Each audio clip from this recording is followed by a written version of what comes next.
Hi எல்லாம் எப்படி இருக்கீங்க? கண்டிப்பாக நல்லா இருப்பீங்கன்னு நான் நம்புகிறேன். ஸோ ஆமாங்க, நீங்கள் பார்க்குறது முருகனுடைய ஐந்தம்படை வீடான திருத்தணியில் தான் இருக்கும்.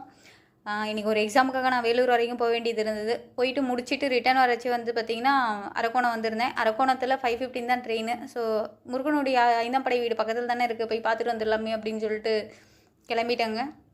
பஸ் ஸ்டாண்டு போனதும் 12 ரூபா டிக்கெட்டு, ஒரு ப்ரைவேட் பஸ்ஸு ஏறினேன். 15 நிமிஷத்தில் கூப்பிட்டு போய் விட்டுட்டாங்க. நடைபாதை வழியாக தான் நான் போனேன். நடைபாதை வழியாக நான் நடக்கிறப்ப வந்து பார்த்திங்கன்னா ஒரு 15 நிமிஷத்தில் கோவிலை அடைஞ்சிட்டேங்க. சாமியை போய் பார்த்துட்டு 20 நிமிஷத்தில் சாமியை பார்த்துட்டேன். அவ்வளோ கூட்டமெல்லாம் இல்லை. ஸோ நான் ஃப்ரீ தரிசனத்தில் தான் போனேன். 20 மினிட்ஸில் சாமியை பார்த்துட்டேன். தங்க அலங்காரத்தில் ஜொலிச்சிட்டு இருந்தார்.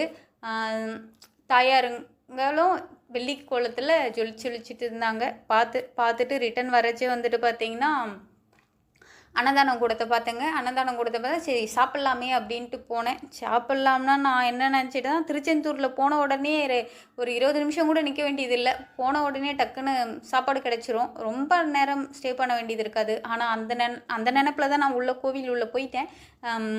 அன்னதானம் கூடத்துள்ள போனதும் தலைவர்கள் 2 மணி நேரம் ஆக்கிட்டாங்க.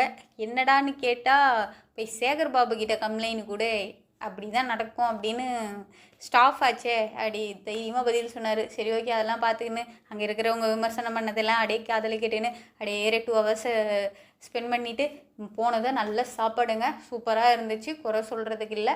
நல்லா சாப்பிட்டேங்க. சாப்பிட்டுட்டு ரிட்டன் வந்துட்டு முருகனுக்கு தேங்க்ஸும் அங்கே இருக்கிற திருத்தணிக்கு பாய் சொல்லிவிட்டு ஈவினிங் காஞ்சிபுரம் பஸ் ஏறி வந்துட்டேங்க. இதுதாங்க முருகன் கோவிலுக்கு நான் போயிட்டு வந்தது.